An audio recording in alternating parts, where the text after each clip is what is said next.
Olá, aqui é o Marco. Hoje a gente vai mergulhar num assunto que muita gente ainda acha que é só operacional, a área de compras. Sabe aquela ideia de pedir 3 orçamentos e ficar chorrendo por desconto? Então, vamos ver que o jogo é muito, mas muito maior. A gente está falando de procurement, a versão realmente estratégica de compras. Olha, se para alguém essa pergunta ainda tem um sim como resposta, eu tenho uma notícia. Tem muito dinheiro ficando na mesa. Essa visão de compras como uma área burocrática que só serve para carimbar pedido, isso, gente, já ficou para trás faz tempo. E o nosso papo aqui hoje é exatamente para isso. Para a gente provar que a área de compras moderna não é um centro de custo, de jeito nenhum. Ela é, na verdade, um motor de vantagem competitiva. Vai muito além de economizar uns trocados. Ela constrói um valor que aparece, lá na última linha do resultado da empresa. Bom, então vamos lá. Nosso roteiro de hoje vai passar por 6 pontos-chave.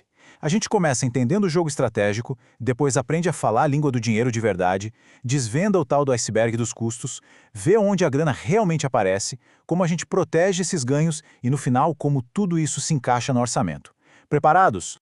A primeira grande virada de chave é essa: entender que compras evoluiu.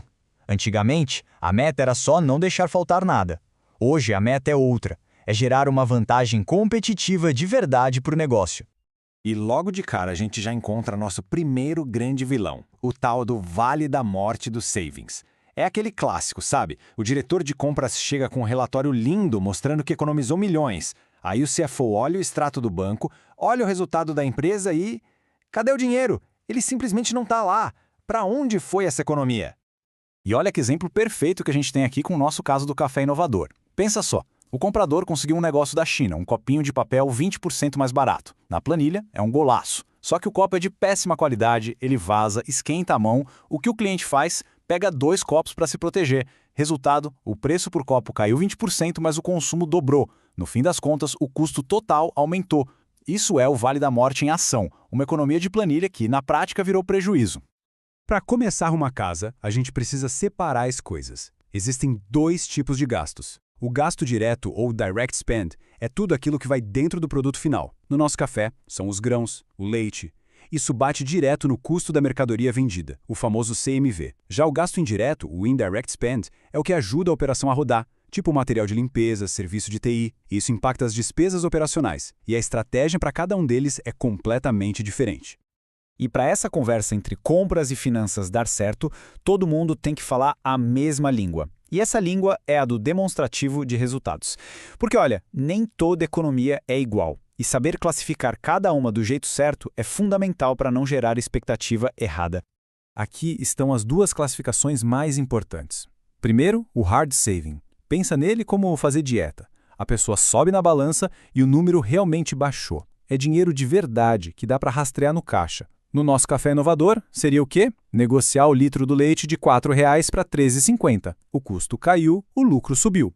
Ponto. Agora o cost avoidance, ou o custo evitado. Esse é como usar protetor solar. Na hora, não muda nada, mas evita um problemão no futuro. Por exemplo, o fornecedor queria aumentar o preço do café em 10%, mas a área de compras negociou e barrou o aumento. O custo não caiu, mas a gente evitou que ele subisse. Isso protege o orçamento, mas não é um lucro novo entrando. E para medir qualquer economia, a gente precisa de uma régua que funcione. Então a regra de ouro é: nunca, jamais use preço de tabela como ponto de partida, a tal da baseline. Ninguém paga preço de tabela. A base de comparação real, a única que vale, é o PYP, Prior Year Price, ou seja, o preço que a gente realmente pagou no ano passado. É comparar laranja com laranja. Qualquer outra coisa é só maquiagem nos números. Com a linguagem alinhada, aí sim a gente pode partir para a estratégia. E a estratégia de verdade começa quando a gente para de olhar só para a etiqueta de preço e começa a enxergar o custo completo de verdade. Mas antes, uma regrinha de ouro de governança: segregação de funções. Imagina um jogo de futebol. A área que quer o produto, tipo marketing, é o atacante, doido para fazer o gol. A área de compras é o juiz, que garante que as regras do jogo e do orçamento sejam cumpridas. O atacante não pode apitar o próprio pênalti, certo? Quem pede não pode ser quem negocia o preço. Isso evita fraude e garante a melhor decisão para a empresa como um todo. E este slide mostra perfeitamente o conceito do custo total de propriedade, o TCO. O preço de compra é só a pontinha do iceberg. No caso da máquina de expresso do nosso café, os R$ 10.000 são o que todo mundo vê. Mas o custo de verdade, aquele que está escondido debaixo d'água, inclui o gasto de energia em 5 anos, a manutenção, as peças e o pior de todos, o custo da máquina parada, sem vender café. Uma máquina 20% mais cara na compra, mas que gasta menos energia e quebra menos, quase sempre é a decisão mais inteligente. E claro, a gente não trata todo tipo de compra do mesmo jeito. Para isso, usamos uma ferramenta chamada matriz de Kraljd, que ajuda a definir a estratégia certa para cada coisa. Por exemplo, os grãos de café são estratégicos, então a gente busca uma parceria de longo prazo.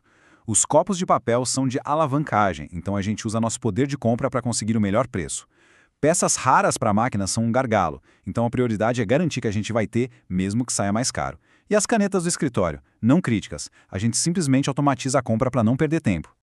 Ok, negociamos bem, usamos a estratégia certa. E agora? Como é que essa economia aparece lá nos relatórios financeiros? É hora de conectar os pontos entre a compra e o resultado da empresa. O caminho é bem direto. Olha só, quando a gente economiza nos gastos diretos, como nos grãos de café, a gente diminui o custo da mercadoria vendida, o CMV. Isso faz o quê? Aumenta a margem bruta. Já a economia nos gastos indiretos, tipo serviço de limpeza, reduz as despesas gerais e administrativas, e isso aumenta diretamente o EBITDA. É aqui que o trabalho de compras fica preto no branco para todo mundo ver.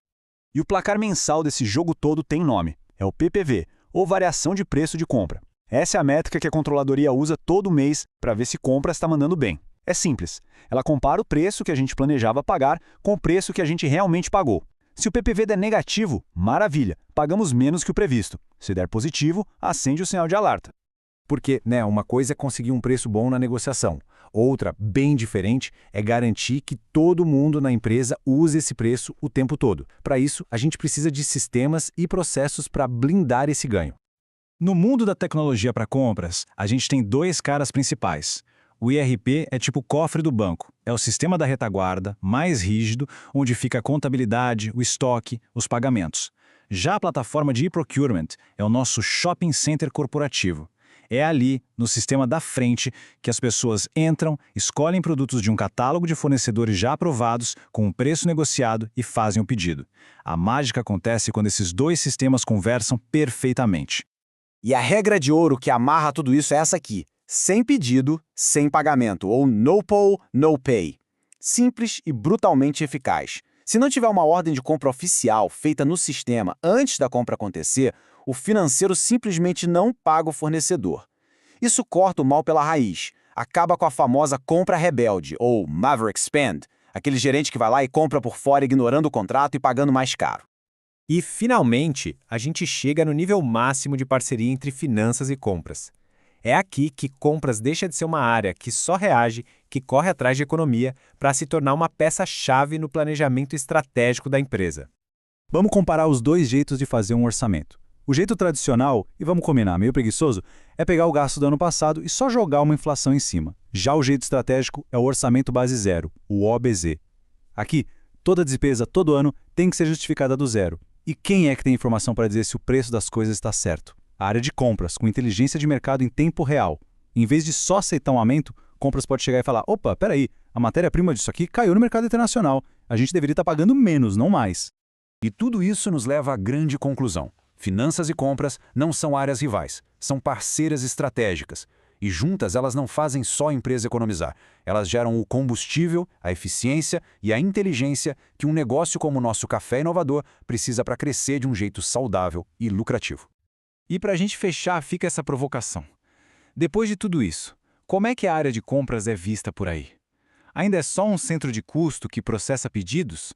Ou já é vista como esse motor de lucro poderoso que ela pode ser? A resposta para essa pergunta pode destravar um valor gigantesco em qualquer negócio. Espero que essa nossa conversa tenha ajudado a abrir novas perspectivas. Até a próxima!